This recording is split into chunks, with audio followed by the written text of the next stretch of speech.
Selon le dictionnaire, l'œuf est une masse de matière arrondie et enveloppée d'une coque calcaire que pond la femelle de l'oiseau qui renferme le germe de l'oiseau futur, enveloppé de liquide destiné à nourrir celui-ci jusqu'à son éclosion. Tout d'abord, souvenons-nous que les organes de la poule ne se situent que de son côté gauche. Elle ne possède donc qu'un seul ovaire.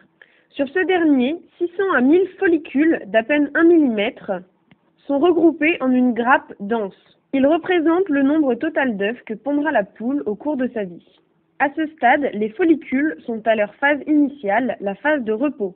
Les follicules sont expulsés pour finir enfin par constituer un jaune. À cet instant, il est constitué d'une cellule destinée à devenir le futur embryon en cas de fécondation et de substances nutritives nécessaires à son développement, appelées vitellus.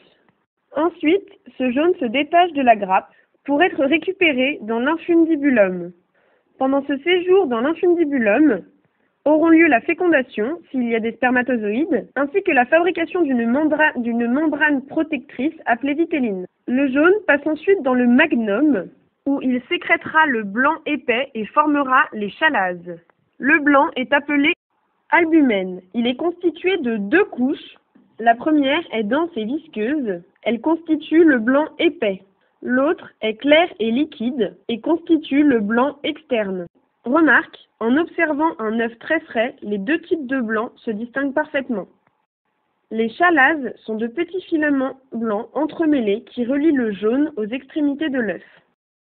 Elles permettent de maintenir le jaune au centre et jouent aussi un rôle d'amortisseur.